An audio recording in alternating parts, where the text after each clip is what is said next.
En medio de un desierto ardiente, un hombre hambriento, débil, y solo es abordado por una figura misteriosa. Pero este no es un hombre cualquiera, es el propio Hijo de Dios. Y aquel que se acerca no es solo un enemigo, es Satanás en persona. Lo que ocurrió allí cambió el curso de la historia espiritual de la humanidad. Pero ¿quién era realmente ese ser y qué había detrás de cada propuesta que hizo a Jesús? Prepárese, porque lo que usted va a descubrir ahora puede transformar su visión sobre el bien, el mal y sobre su propia fe. Este enfrentamiento entre el Hijo de Dios y el enemigo de nuestras almas revela verdades profundas que muchos nunca han oído. Si usted ama estudiar la Biblia con reverencia y desea continuar aprendiendo con claridad y profundidad, le gusta este video y suscríbase al canal.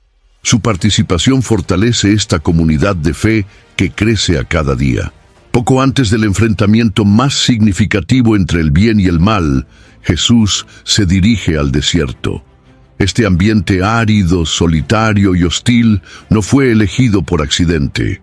En el Evangelio de Mateo, capítulo 4, del versículo 1 en adelante, está escrito que Jesús fue llevado por el Espíritu al desierto para ser tentado por el diablo. Esto ya nos revela algo intrigante.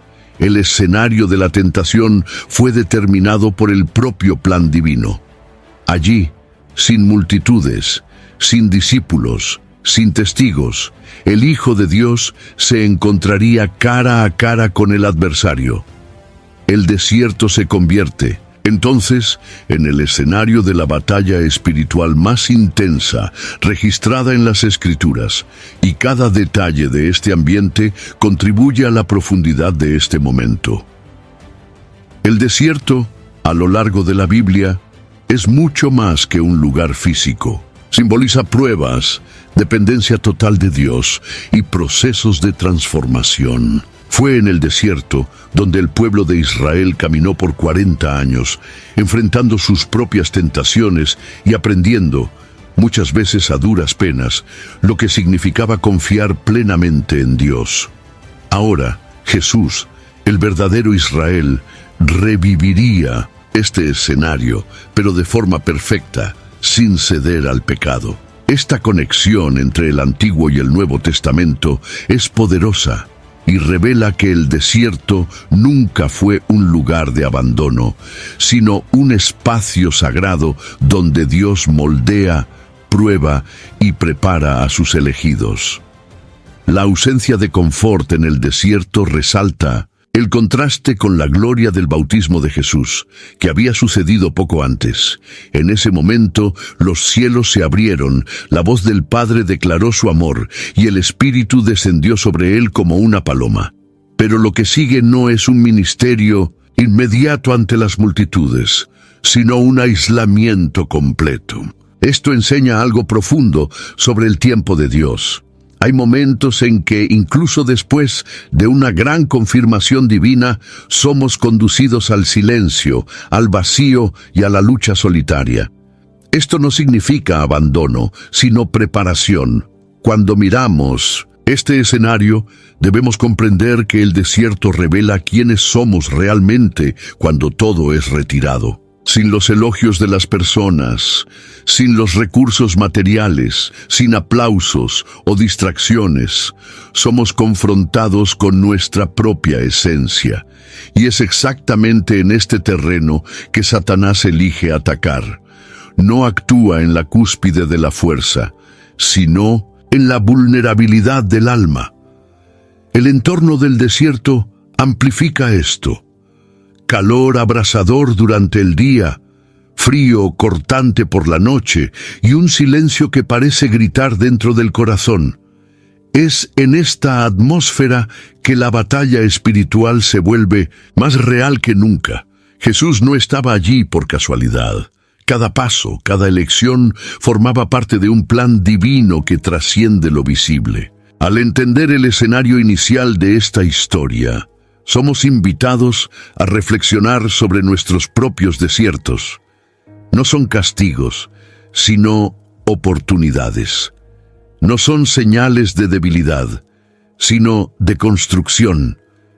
Al atravesar desiertos, somos invitados a despojarnos de todo lo que es superfluo para reencontrar la esencia de la fe. Fue en este ambiente que el enemigo se atrevió a desafiar al Hijo de Dios, y es en este mismo ambiente que muchos de nosotros también enfrentamos nuestras batallas más intensas. Durante 40 días y 40 noches, Jesús estuvo en el desierto sin comer. Esta información, narrada en Mateo capítulo 4, versículo 2, lleva una profundidad espiritual inmensa. 40 es un número simbólico en las Escrituras.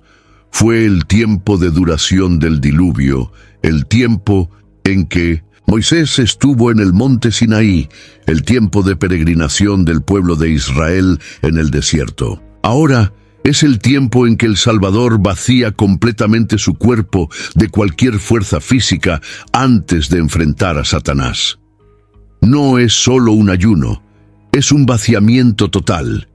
Y el silencio de esos 40 días resuena con un propósito profundo: purificar, alinear, preparar el espíritu para la mayor de las resistencias. Durante este periodo no hay registros de palabras, milagros o acciones de Jesús, solo silencio y abstinencia. Esta ausencia de actividad no es un vacío improductivo, sino un tiempo de profundo alineamiento con el Padre. El silencio en el desierto contrasta fuertemente con el ruido de las ciudades y las multitudes. Aquí no hay distracciones, solo la presencia de Dios y la realidad del Espíritu. Este tiempo de recogimiento es, de hecho, un campo de entrenamiento espiritual, donde Jesús se fortalece internamente para la batalla que se aproximaba. No es coincidencia que la tentación solo venga después de este periodo. Satanás no se atreve a interrumpir el proceso de preparación. Espera que el cuerpo esté débil, pero no se da cuenta de que el espíritu está más fuerte que nunca. La práctica del ayuno, desde tiempos antiguos, siempre ha sido una forma de buscar sensibilidad espiritual, de renunciar a lo físico para tocar lo eterno. Al ayunar por 40 días, Jesús no solo muestra su disciplina, sino que también revela su total dependencia del Padre. A diferencia de Adán, que cayó en 1900 en medio de la abundancia, Jesús resiste en medio de la escasez. El contraste es notable y lleno de significado. El primer hombre cayó rodeado de comida. El último hombre permanece firme sin nada más que la comunión con Dios. Este paralelo refuerza el papel de Jesús como el nuevo Adán, aquel que vino a corregir el error del principio. Durante este periodo de 40 días, Jesús también estaba asumiendo nuestra humanidad en su forma más vulnerable. Sentía hambre, sed, cansancio, como cualquiera de nosotros. No utilizó su divinidad como escape. Se mantuvo dentro de los límites de la carne, enfrentando la realidad de la debilidad humana. Esto hace que su victoria sea aún más extraordinaria. No venció como Dios en el cielo, sino como hombre en la tierra. Y esto lo cambia todo, pues nos muestra que es posible resistir al mal cuando estamos totalmente rendidos a Dios. Estos 40 días no son solo una introducción al enfrentamiento, sino una demostración del valor de la preparación. Antes de la manifestación pública del ministerio de Jesús, hubo un tiempo secreto de alineamiento y purificación. Este patrón sigue siendo válido hoy.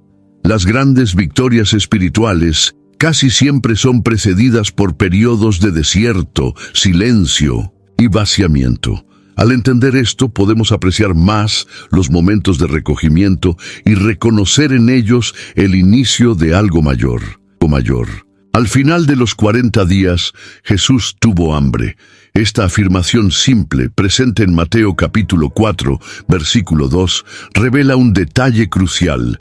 El Hijo de Dios no escapó del dolor humano. Él sintió en el cuerpo la ausencia de alimento. el desgaste físico, el peso de la debilidad.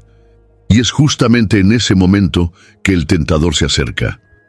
Satanás no aparece en el primer día del ayuno, ni en medio del proceso, sino al final, cuando el cuerpo ya está en agotamiento extremo.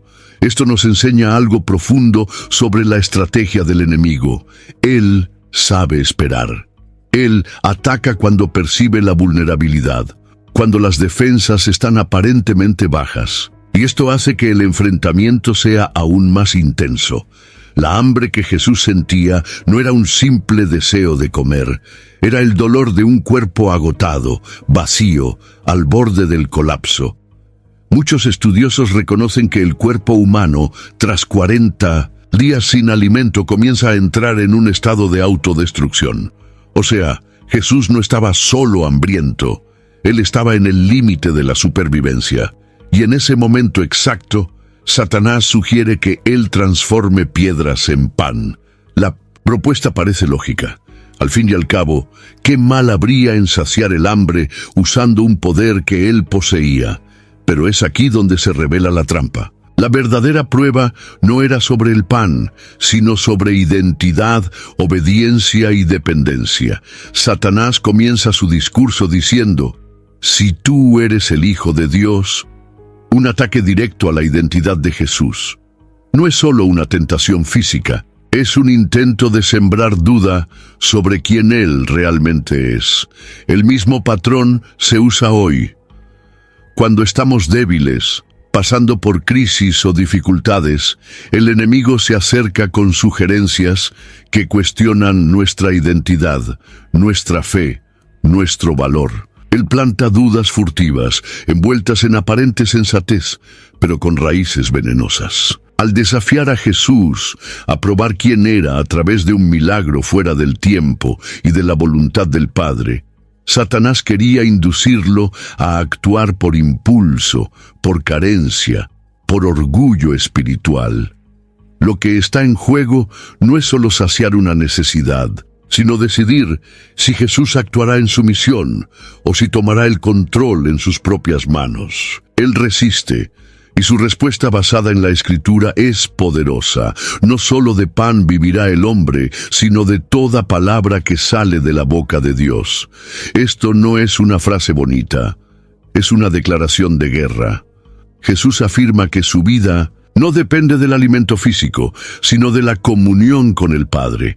Él reconfigura la realidad y nos enseña que la mayor hambre del alma humana no es por comida, sino por sentido, por dirección, por verdad. El momento de mayor debilidad física se convierte paradójicamente en el punto de mayor fuerza espiritual. La victoria de Jesús sobre la primera tentación revela que incluso cuando el cuerpo está exhausto, el alma puede estar firme. Y esto se aplica a cada uno de nosotros. No importa cuán desgastados estemos, cuán grande sea el hambre emocional, física o espiritual. Si estamos anclados en la palabra de Dios, podemos resistir las sugerencias más seductoras del enemigo. El desierto puede debilitarnos por fuera, pero también puede fortalecernos por dentro. La figura que aparece ante Jesús en el desierto no es simbólica ni una mera personificación del mal. Es Satanás en su forma real y activa. El Evangelio de Mateo capítulo 4, versículo 3, lo identifica como el tentador. Ya el Evangelio de Lucas, en el capítulo 4, refuerza esta presencia maligna con detalles que evidencian la astucia de alguien que conoce profundamente la naturaleza humana.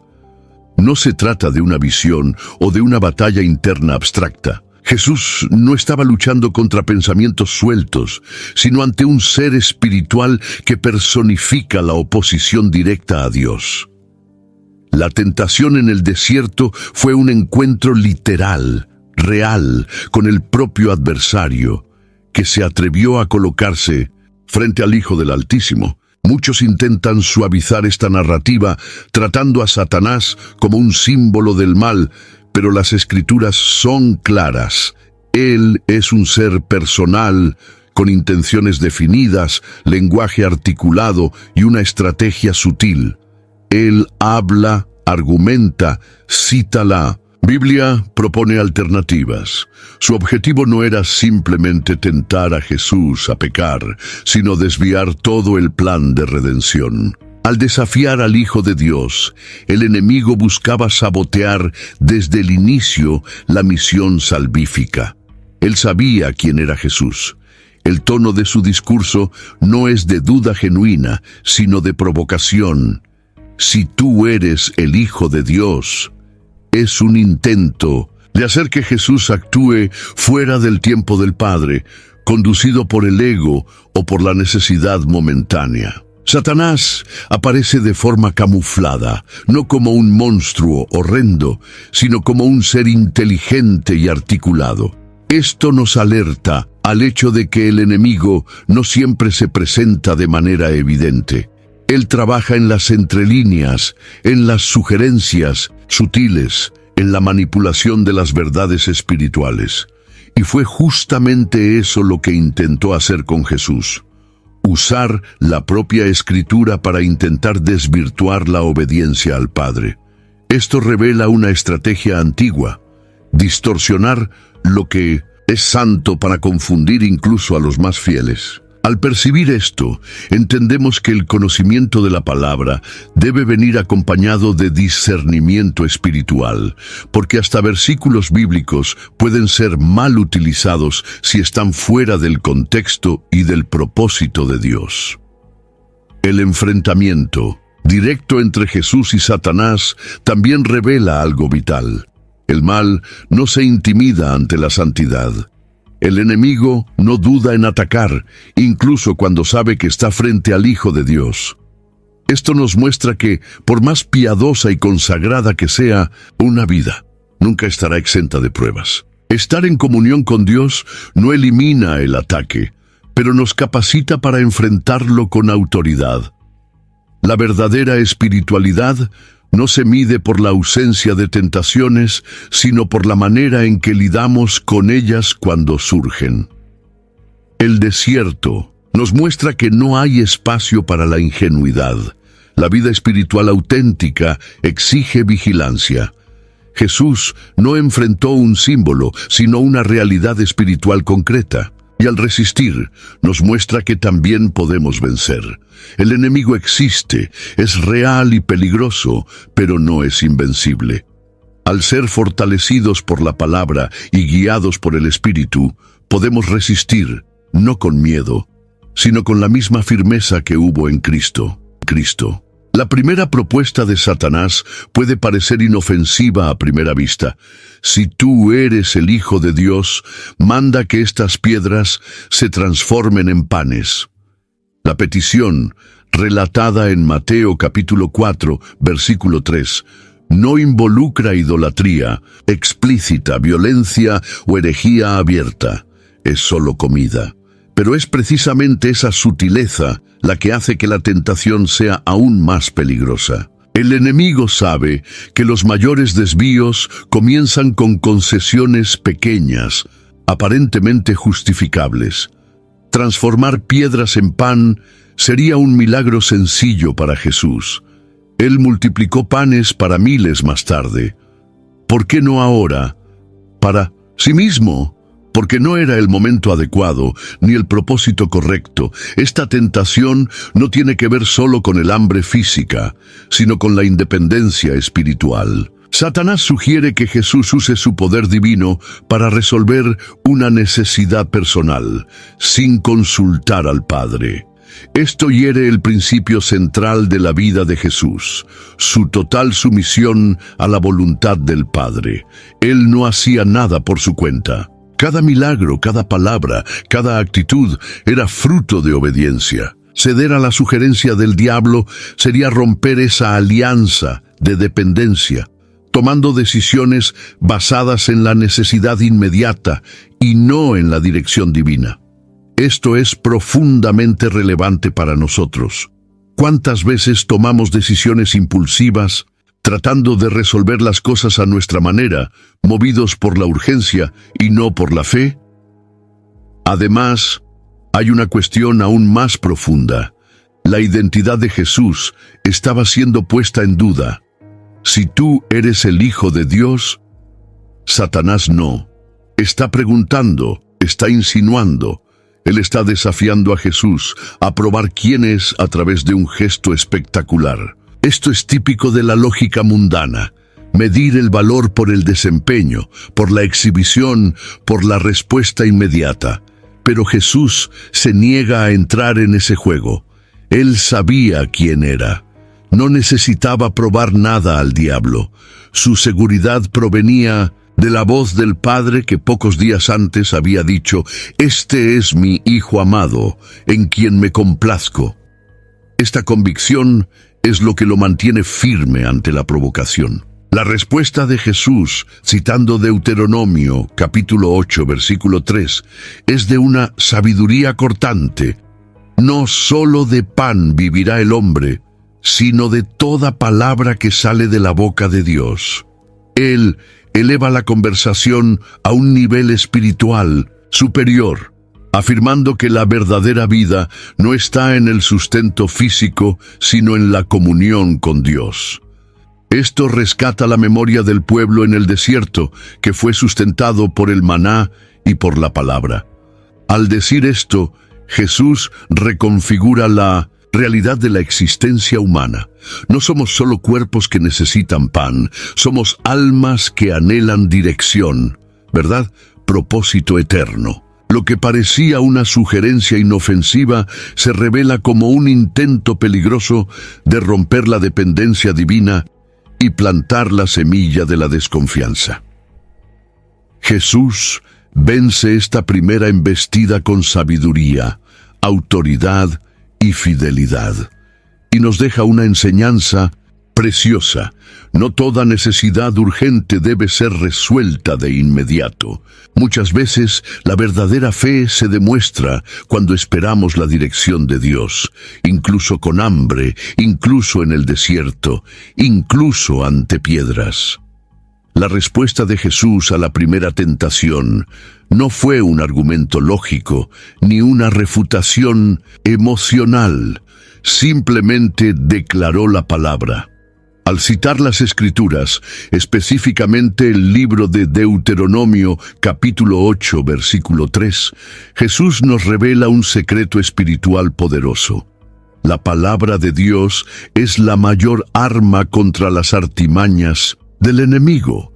Él no se apoya en su autoridad como hijo de Dios, ni en su experiencia espiritual. Él se somete a la autoridad de la palabra, demostrando que incluso el propio Cristo no actúa fuera de lo que el Padre reveló.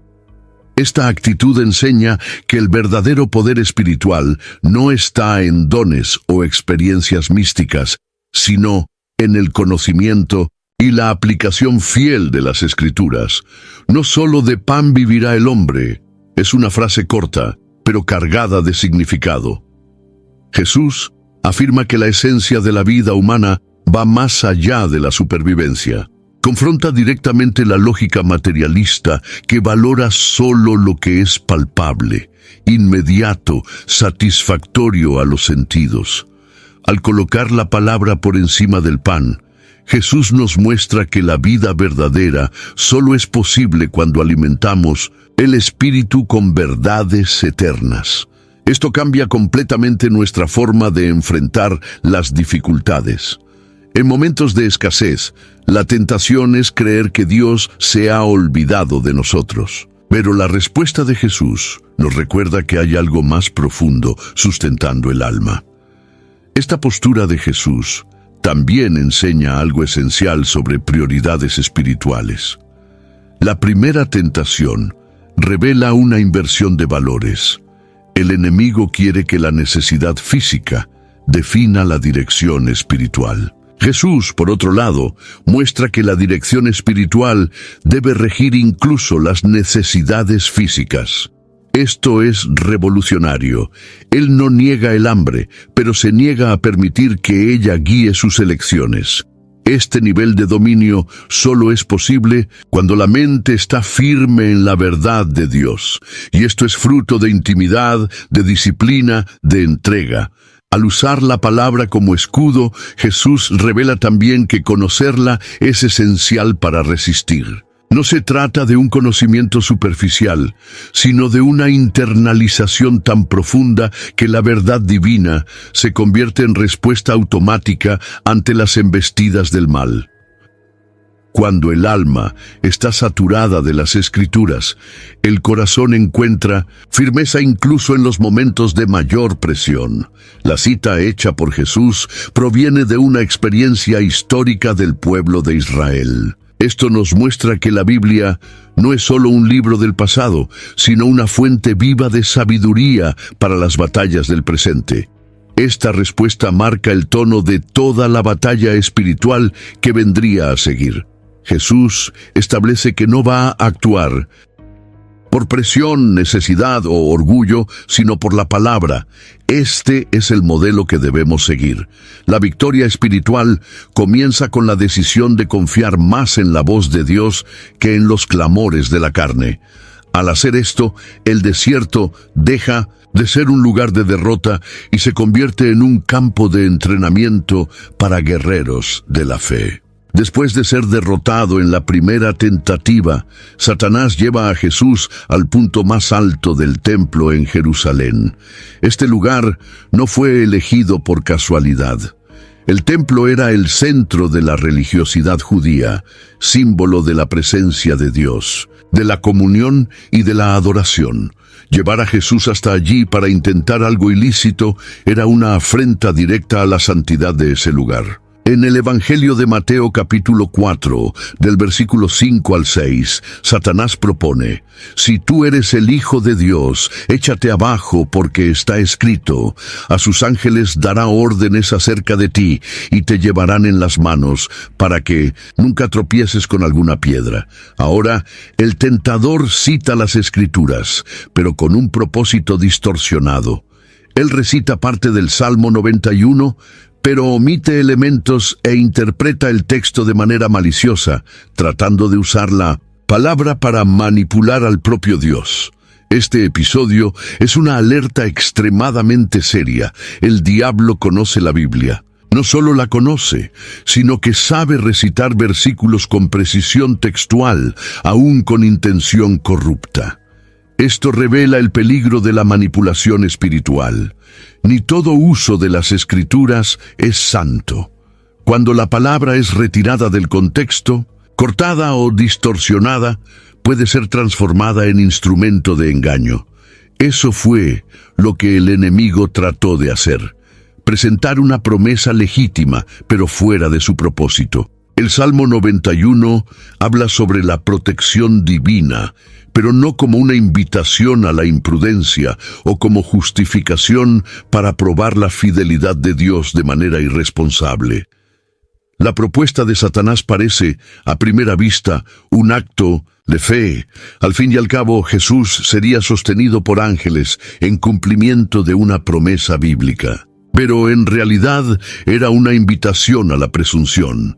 La verdadera fe confía en Dios sin necesidad de pruebas visibles, mientras que la presunción exige señales, desafía límites, fuerza a Dios a actuar según nuestra voluntad. Esta diferencia es crucial. La tentación era transformar un acto de fe en espectáculo. Jesús, si saltaba, sería visto por las multitudes y reconocido como alguien milagrosamente protegido. Sería un atajo a la gloria, un gesto de autopromoción disfrazado de espiritualidad. Jesús, sin embargo, no se deja engañar. Su respuesta, una vez más, viene de las Escrituras. También está escrito: «No tentarás al Señor tu Dios». Esta cita, extraída de Deuteronomio capítulo 6, versículo 16, pone fin al teatro de la manipulación espiritual. Jesús muestra que la Escritura se interpreta mediante la Escritura, que las promesas deben ser entendidas a la luz del carácter y de la voluntad de Dios. Él rechaza la propuesta no porque no tendría los recursos para sobrevivir a la caída, sino porque conoce el corazón del Padre y sabe que no necesita ponerlo a prueba para confirmar su amor o cuidado. Este momento revela una lección poderosa. Conocer la palabra es esencial, pero aún más es discernirla correctamente. La espiritualidad verdadera no se prueba con gestos radicales, sino con obediencia discreta. El diablo sigue hoy tratando a muchos con interpretaciones convenientes de las Escrituras que justifican comportamientos egoístas, imprudentes o incluso pecaminosos. La respuesta de Jesús sigue siendo válida. La palabra no sirve para probar a Dios, sino para alinearnos con Él. Cuando conocemos verdaderamente las Escrituras, nos volvemos inquebrantables ante cualquier distorsión. La petición de Satanás para que Jesús se lanzara desde el pináculo del templo no era solo un intento de ostentación, sino un llamado sutil a una forma distorsionada de fe. Era como si dijera: si realmente crees que eres el Hijo de Dios, prueba eso con un gesto audaz, espectacular, sobrenatural. Este tipo de propuesta todavía resuena hoy en día. Muchos confunden fe con imprudencia, valentía con presunción, confianza con irresponsabilidad. El acto de lanzarse al vacío, esperando que Dios actúe, no es un gesto de espiritualidad profunda, sino de rebeldía disfrazada.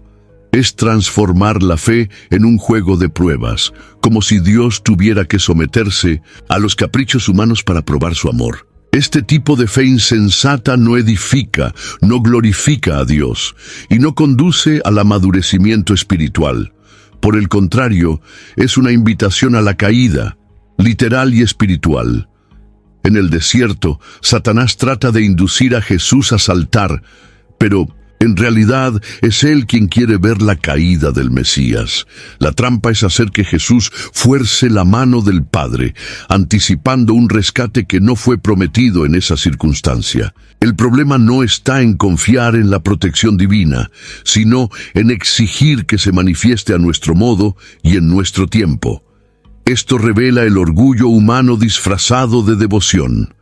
Si Dios realmente me ama, Él hará esto por mí, a mi manera. Esta lógica distorsionada destruye la verdadera comunión. Jesús nos muestra con su firmeza que la verdadera fe es mansa, sumisa, silenciosa cuando es necesario. No necesita demostraciones teatrales porque sabe en quién ha creído. Cuando Él dice: no tentarás al Señor tu Dios, está rechazando no solo la tentación de un salto físico, sino la tentación más profunda de manipular la relación con el Padre. Él se niega a transformar la intimidad espiritual en una actuación. Su identidad no está en gestos milagrosos, sino en su obediencia constante. Esto es fe madura, la que permanece firme sin espectáculos, que confía incluso cuando no hay ángeles visibles sosteniendo nuestros pasos. Esta respuesta de Jesús es extremadamente relevante para nuestros días. Vivimos en una generación que a menudo valora experiencias intensas y visibles, en detrimento de la constancia y la sumisión. Se espera que Dios pruebe su poder con curaciones inmediatas, milagros públicos, revelaciones dramáticas. Pero Jesús nos muestra que el mayor milagro es permanecer fiel, incluso cuando todo parece silencioso. No hay mayor gloria que obedecer en secreto, sin reflectores, sin reconocimiento, solo por amor y confianza. Al negarse a lanzarse del templo, Jesús no solo frustra la estrategia de Satanás, sino que nos enseña que la verdadera fe no se lanza al vacío esperando milagros, sino que camina con firmeza sobre la palabra, incluso cuando los pies tiemblan. Esta es la fe que sostiene, que transforma y que vence. Después de fallar al intentar a Jesús en el hambre y en el orgullo espiritual, Satanás opta por su jugada más audaz. En Mateo capítulo 4, versículo 8, está escrito que él lleva a Jesús a un monte muy alto. desde donde muestra todos los reinos del mundo y su gloria. Luego hace una propuesta descarada: todo esto te daré si postrado me adoras. Esta tentación revela de manera clara el verdadero objetivo del enemigo: ser adorado. Desde la caída original, su ambición era tomar el lugar de Dios. Ahora, frente al propio Hijo, intenta negociar adoración a cambio de gloria. Ofrece poder, influencia y dominio, pero a un precio terrible: el alma. Lo que está en juego aquí no es solo un momento de idolatría. Es el intento de Satanás de desviar todo el plan de redención. Ofrece a Jesús los reinos de la tierra sin cruz, sin dolor, sin sufrimiento, una gloria inmediata sin el precio de la obediencia. Es el atajo más seductor jamás ofrecido. ¿Cuántas veces también somos tentados con esa misma propuesta disfrazada? La oportunidad de conquistar algo legítimo por un camino ilegítimo. El trabajo deseado a través de la mentira. La relación soñada mediante concesiones morales. El éxito espiritual a través de manipulaciones. La propuesta es la misma: puedes tenerlo todo, solo necesitas renunciar a un detalle. Esta tentación es aún más poderosa porque involucra algo que de hecho le pertenece a Jesús por derecho. Él es el Rey de los Reyes. Los reinos del mundo ya le están prometidos por el Padre, pero el enemigo intenta anticipar el fin sin pasar por el proceso. Propone atajos, pero todos ellos llevan a la muerte. Jesús, sin embargo, no vacila.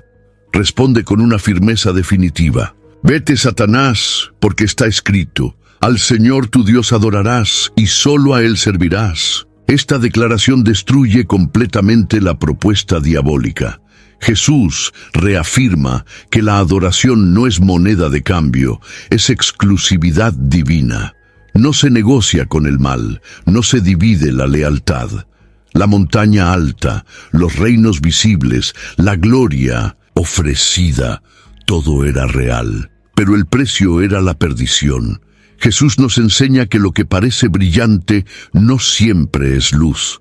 La verdadera gloria viene de la obediencia, no de la ostentación. Rechaza el atajo porque conoce el destino. Y con esta respuesta finaliza de una vez el diálogo con Satanás. El enemigo no tiene más argumentos, no hay más espacio para negociación. La victoria se declara con una única frase: al Señor tu Dios adorarás. Este momento nos enseña a evaluar todas las ofertas de la vida con ojos espirituales. No todo lo que brilla proviene de Dios. A veces, la propuesta más ventajosa oculta el mayor desvío. Jesús, al rechazar los reinos del mundo, elige la cruz. Y con esto, conquista algo infinitamente mayor: la redención de la humanidad. ¿Qué elección haríamos nosotros si estuviésemos en lo alto de esa montaña? En la última tentación, Satanás ofrece a Jesús aquello que, irónicamente, ya era de él por derecho: los reinos del mundo y su gloria. Pero lo que está detrás de esta oferta es la propuesta más insidiosa de todas: alcanzar un fin verdadero por un medio falso. La cruz era el camino que el Padre había trazado. Sería dolorosa, vergonzosa, cruel, pero era el camino. El diablo entonces sugiere un atajo: gloria sin sufrimiento, dominio sin obediencia, reconocimiento sin sacrificio. Es la tentación de obtener el resultado correcto por el método equivocado. Y esta es una de las trampas más comunes y peligrosas de la vida espiritual. Se disfraza de victoria, pero lleva en sí la semilla de la destrucción. Satanás presenta su propuesta con aparente generosidad: todo esto te daré. Pero ¿cómo se atreve a ofrecer algo al Creador del universo? La respuesta está en el corazón de la rebelión que comenzó en los cielos. Antes de la fundación del mundo, el enemigo desea ser adorado, y para eso usa lo que esté a su alcance. En este caso, ofrece una gloria terrenal, efímera, limitada, a cambio del alma del Redentor.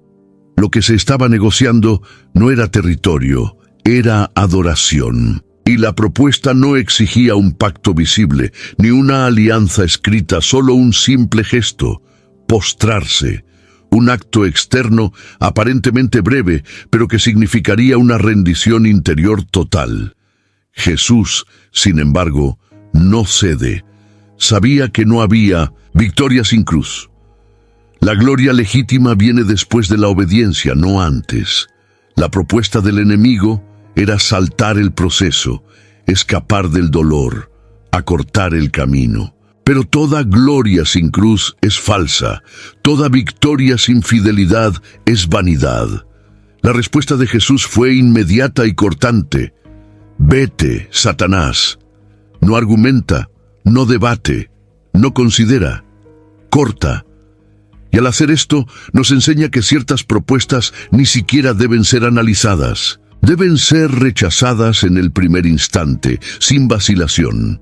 Hay ofertas que brillan como oro, pero huelen a azufre. La seducción del atajo es real y cotidiana. Todos los días somos tentados a abandonar procesos, a saltar etapas, a evitar dolores. La sociedad moderna valora el inmediatismo, el éxito rápido, el menor esfuerzo, pero el Evangelio es contracultura. Nos enseña que hay belleza en la perseverancia, fuerza en la espera y gloria en el sacrificio. Jesús no cambió la cruz por un trono terreno. Eligió morir para reinar, y por eso su nombre está por encima de todo nombre. Al rechazar la gloria, sin cruz, nos mostró el verdadero camino de la exaltación. Esta parte del confrontamiento en el desierto toca directamente nuestras ambiciones más profundas. ¿Cuál es el precio que estamos dispuestos a pagar por reconocimiento, por estatus, por realización personal?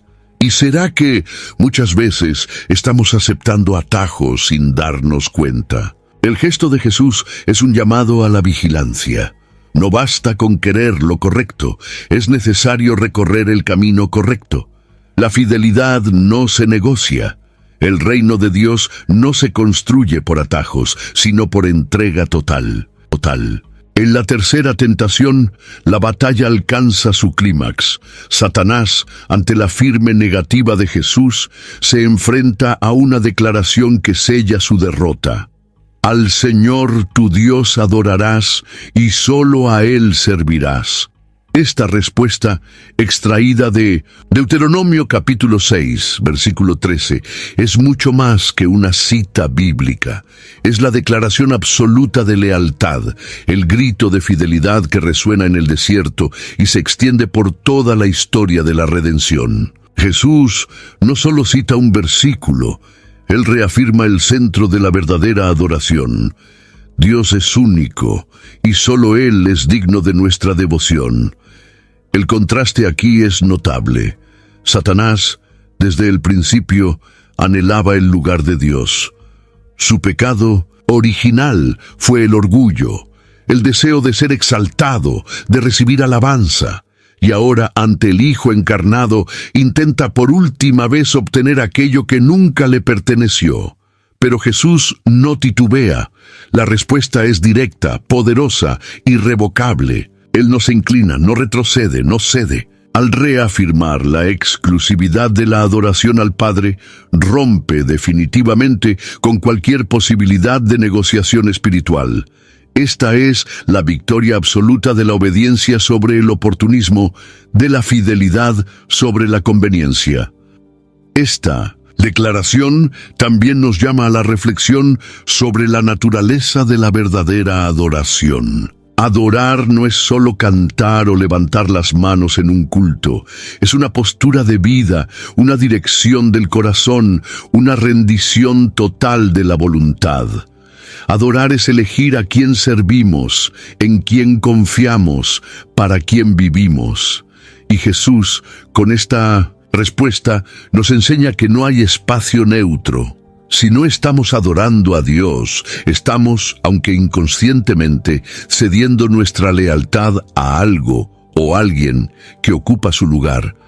El mundo nos ofrece muchas formas de postrarnos: dinero, estatus, ideologías, deseos, pero la única adoración legítima es aquella dirigida al Señor. Al usar el verbo servirás, Jesús amplía aún más el significado de su respuesta. Adoración y servicio van de la mano. No adoramos solo con palabras, sino con actitudes. Nuestra obediencia revela a quién realmente pertenecemos. Y en este punto, la fidelidad de Jesús brilla con fuerza incomparable. Él no estaba solo rechazando el mal. Él estaba reafirmando su misión. El siervo fiel es aquel que obedece incluso cuando nadie está viendo, incluso cuando la propuesta parece irresistible, incluso cuando la gloria parece estar a un paso. Esta es una de las mayores lecciones del desierto. La fidelidad es elección diaria. No nace de la emoción, sino de la convicción. No depende de lo que sentimos, sino de a quién conocemos. Jesús venció porque conocía profundamente al Padre. Su obediencia era fruto de intimidad, de relación, de amor. Y por eso, ante la propuesta más audaz del infierno, Él permaneció inquebrantable. Su respuesta no fue solo una defensa, fue una proclamación: al Señor tu Dios adorarás. Ninguna frase podría haber cerrado mejor esta batalla. Después de la tercera tentación y la respuesta final de Jesús, el Evangelio de Mateo capítulo 4, versículo 11, registra un momento crucial. Entonces el diablo lo dejó. Esta breve frase lleva un peso espiritual profundo. Satanás, derrotado en todos sus intentos, se ve obligado a retroceder. No salió por voluntad propia, ni por desinterés. Salió porque fue vencido, porque encontró por primera vez en la historia de la humanidad a alguien que no cayó en sus trampas. Jesús no solo resistió, Él venció con autoridad, con fidelidad, con la palabra. La salida del diablo muestra que hay un límite para la tentación. Por más que parezca interminable, por más intensa que sea la presión, tiene fin. El enemigo no es omnipotente. No puede permanecer donde hay resistencia basada en la verdad. Santiago capítulo 4 versículo 7 refuerza este principio. Sujétense pues a Dios, resistan al diablo y él huirá de ustedes. Fue exactamente eso lo que hizo Jesús. Se mantuvo sumiso al Padre, resistió con la palabra, permaneció firme. Y el resultado fue la retirada del enemigo. Este momento también saca a la luz la realidad de las batallas espirituales. Son intensas, reales y muchas veces invisibles a los ojos humanos, pero se ganan en los ensayos del alma, en los diálogos silenciosos del corazón, en las decisiones que tomamos cuando nadie más está cerca.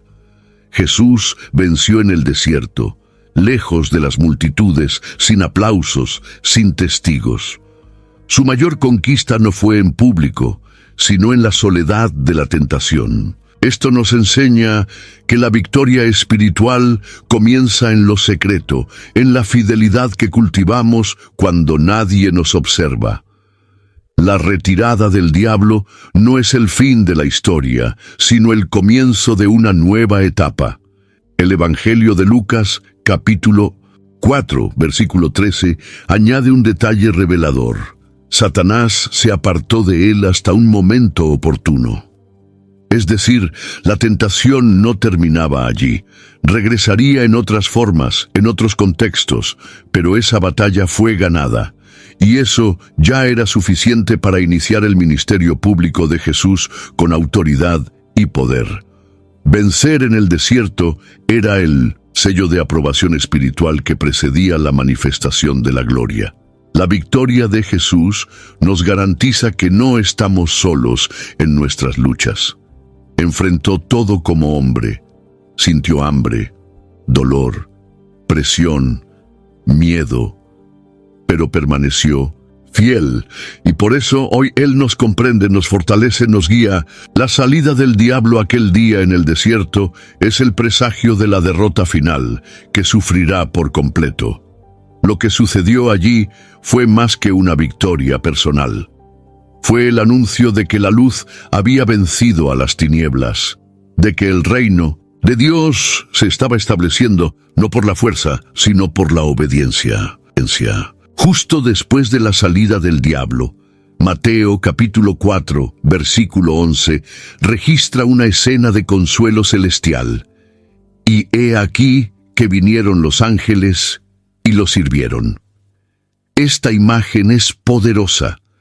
Tras un enfrentamiento extenuante, después de días sin alimento y de la presión espiritual más intensa de la historia, el Hijo de Dios es servido por ángeles. Esto nos muestra que Dios nunca abandona a sus hijos en el desierto.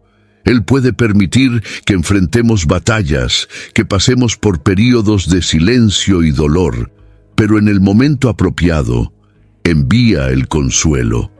Y ese consuelo llega de manera sobrenatural, inesperada y absolutamente restauradora. Los ángeles no llegaron durante la lucha, no impidieron la tentación, no intervinieron en el momento de la prueba, pero estaban allí, al final, para cuidar, restaurar, fortalecer. Esto refleja la manera en que Dios actúa a menudo con nosotros. Él nos prepara para resistir con las herramientas espirituales adecuadas, nos acompaña en silencio, y cuando vencemos, Él envía el bálsamo. Este servicio angelical es una demostración del cuidado detallado del Padre. No se trata solo de recompensa, sino de reconocimiento, de amor, de presencia. Dios ve nuestra fidelidad en lo secreto y responde con consuelo divino.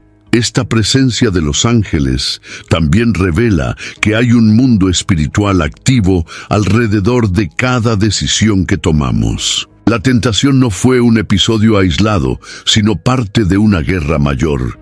Y los ángeles que aparecen ahora son los mismos que estaban probablemente observando toda la batalla. No vinieron porque Jesús era débil, sino porque Él era obediente. La victoria atrae la presencia de Dios de maneras profundas, y aun sin que lo veamos, el cielo se mueve cuando nos mantenemos fieles. Esto anima a quienes se sienten solos en el desierto, recordando que hay refuerzos celestiales en las sombras. El servicio de los ángeles también prefigura algo mayor. Jesús, más tarde, lavaría los pies de los discípulos. El Hijo de Dios, que fue servido por los ángeles, se convirtió en siervo de los hombres. Esto revela la lógica invertida del reino. Quien vence por el Espíritu es quien sirve. La verdadera autoridad proviene de la humildad, y el consuelo no nos hace orgullosos, sino aún más rendidos. La fuerza recibida después de la tentación capacita para la misión que está por venir. El servicio angelical prepara a Jesús para los próximos pasos del ministerio, fortaleciendo el cuerpo y el corazón para el viaje que continúa. Si hoy alguien camina por un desierto espiritual, la promesa permanece viva. Hay ángeles que sirven al final de la batalla. Puede parecer que el cielo está en silencio, pero solo está esperando el momento adecuado para actuar. La fidelidad atrae la presencia divina. Y cuando los ángeles vienen, no es para hacer espectáculo, sino para restaurar. No es para exhibir poder, sino para ministrar cuidado.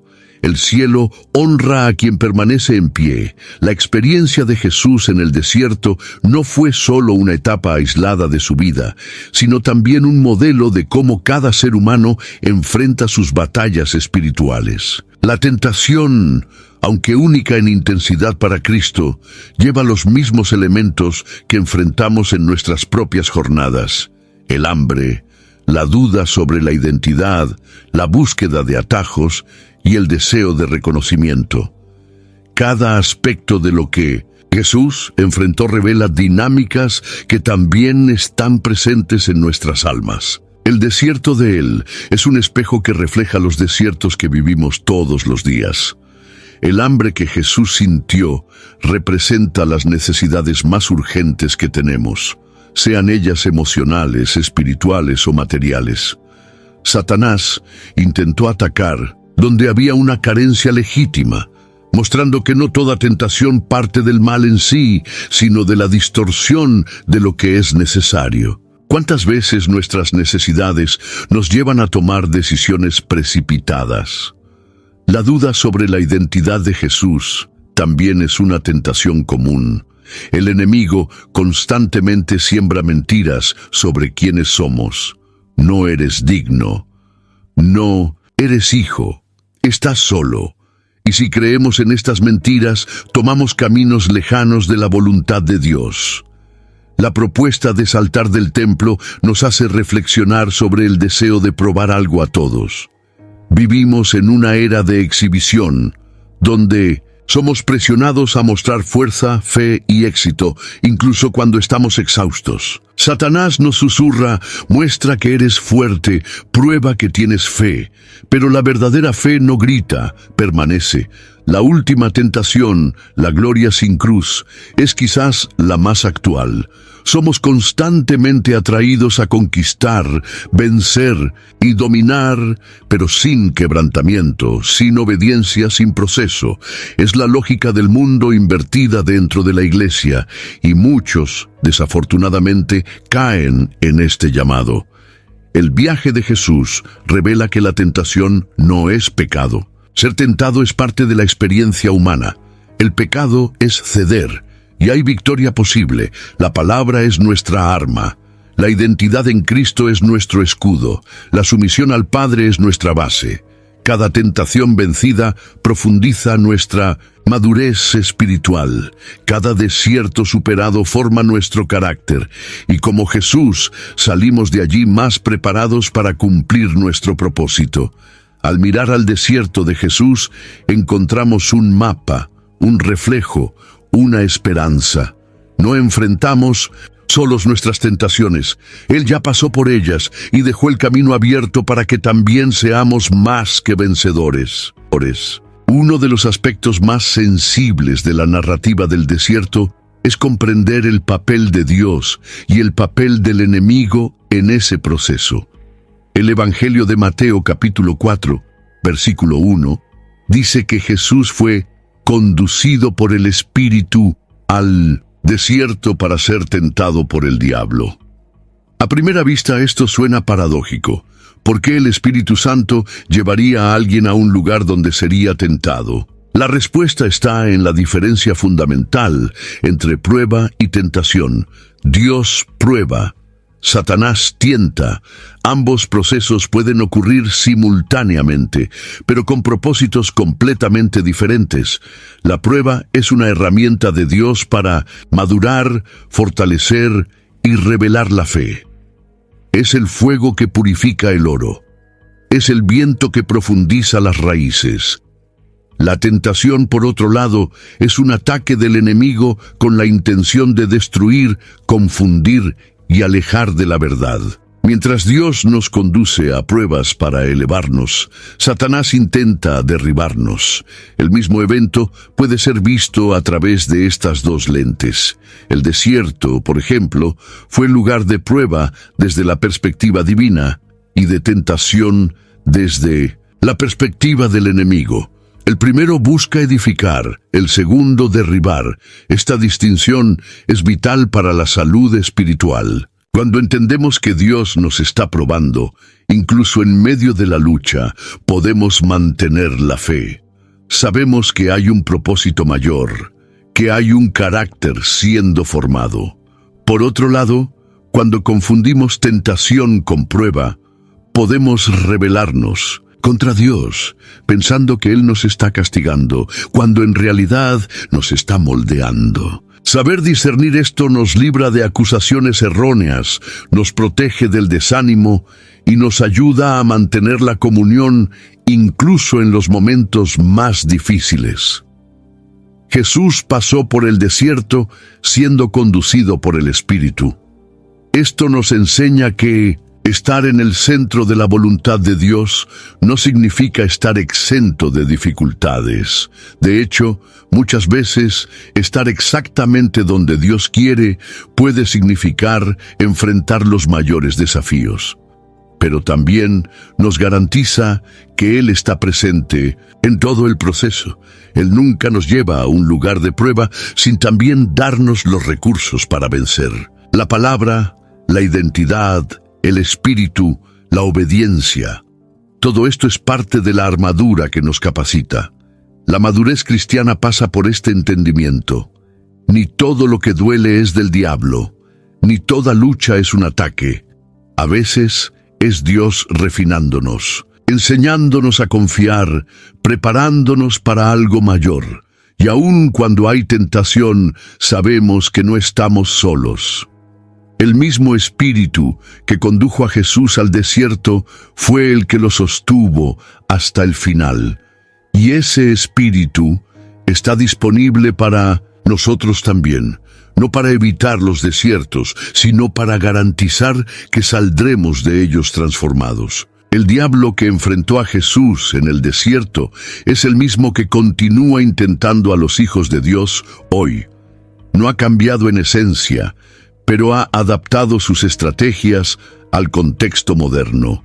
Si antes se manifestaba en el desierto con palabras directas, hoy actúa a través de distracciones sutiles, filosofías seductoras, falsas doctrinas, promesas rápidas y vacías de profundidad espiritual. Sabe que en la era de la velocidad, la mejor tentación es aquella que roba el tiempo, entorpece la mente y neutraliza la sensibilidad espiritual. El mundo moderno está lleno de atajos, y cada uno de ellos resuena con esa misma propuesta antigua. Puedes tenerlo todo, sin necesidad de la cruz. Starting a business can seem like a daunting task, unless you have a partner like Shopify. They have the tools you need to start and grow your business. From designing a website to marketing to selling and beyond, Shopify can help with everything you need. There's a reason millions of companies like Mattel, Heinz, and Allbirds continue to trust and use them. With Shopify on your side, turn your big business idea into... Sign up for your $1 per month trial at shopify.com/special offer. Hoy, Satanás raramente aparece de manera directa. Prefiere los disfraces. Aparece en consejos bien intencionados, en mensajes motivacionales con herejías ocultas, en religiosidad sin transformación. Sugiere que puedes adorar a Dios y aún así mantener ídolos en el corazón. Propone una espiritualidad de conveniencia, donde no hay renuncia, arrepentimiento ni santidad. Su voz se mezcla con la cultura, las redes sociales, las exigencias de rendimiento. Y su mayor triunfo es cuando logramos justificar el pecado con argumentos razonables. Sigue atacando la identidad, aún susurra: si realmente fueras hijo de Dios, ¿por qué estás sufriendo? ¿Por qué no puedes vencer esto? Sigue ofreciendo pan fuera de la voluntad del Padre, fama sin propósito, seguridad sin fe. Su objetivo sigue siendo el mismo: hacer que los hijos de Dios actúen fuera del tiempo, fuera de la palabra, fuera de la obediencia. Pero el arma para resistir también permanece la misma: la verdad eterna de las Escrituras. Hoy, más que nunca, es necesario discernimiento. Conocer la Biblia no solo para citarla, sino para vivir por ella. Lo que venció al diablo en el desierto no fue el grito, ni la emoción, ni la religiosidad. Fue la fidelidad silenciosa y la convicción inquebrantable. En tiempos de relativismo moral, resistir es un acto revolucionario. Permanecer firme es una declaración de fe que silencia el infierno. Y no hay victoria más poderosa que rechazar las propuestas brillantes que llevan a la muerte. La lucha espiritual continúa, pero la victoria ya ha sido proclamada. El enemigo está derrotado, pero insiste en intentar desviar a los distraídos. El desierto de Jesús nos enseña que, incluso cuando todo parece oscuro, hay luz suficiente para resistir. Y cada vez que resistimos, reafirmamos que la cruz sigue siendo el único camino verdadero.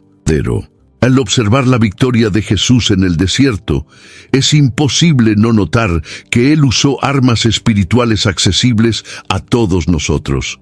Él no venció por ser divino, sino por estar lleno de la palabra, rendido al Padre y fortalecido por el Espíritu. Estas son las mismas herramientas que Dios pone a disposición hoy para sus hijos.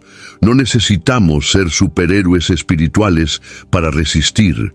Necesitamos, sí, profundidad, comunión, constancia. El secreto está en la preparación antes de la batalla, en el cimiento antes de la tormenta.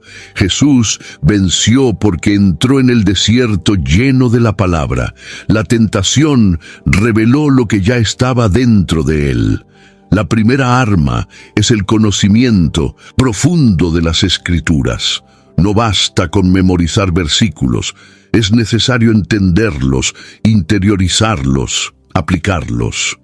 Cuando la mente está saturada de la verdad, el corazón se convierte en firme ante la mentira. La palabra es espada, escudo y brújula.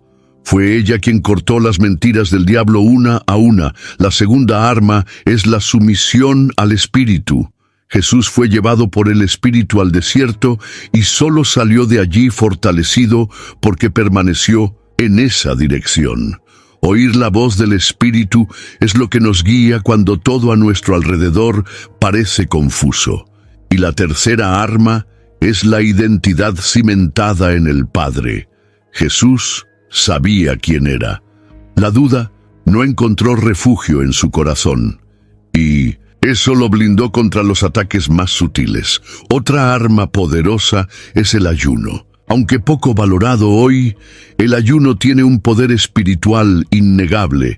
Rompe el dominio de la carne, silencia los deseos desordenados y abre espacio para la sensibilidad espiritual. Jesús ayunó durante 40 días no para impresionar, sino para estar plenamente sensible al Padre. El ayuno no cambia a Dios, cambia nuestra postura ante Él, nos vacía de distracciones y nos alinea con el cielo. Es una disciplina que, practicada con sinceridad, nos prepara para resistir en cualquier desierto. Y por último, está el arma de la obediencia. Jesús no solo citaba versículos, Él vivía lo que decía. La obediencia es la prueba de que confiamos en Dios. No sirve de nada saber lo que es correcto si no estamos dispuestos a practicarlo. La obediencia genera autoridad. Y esa autoridad espiritual es lo que hace que el enemigo retroceda. Es ella la que abre espacio para que los ángeles vengan a servir, para que el ministerio comience, para que el reino se manifieste. Quien obedece, vence. Las armas espirituales están ante nosotros. La cuestión no es si enfrentaremos desiertos, sino si estaremos preparados cuando lleguen.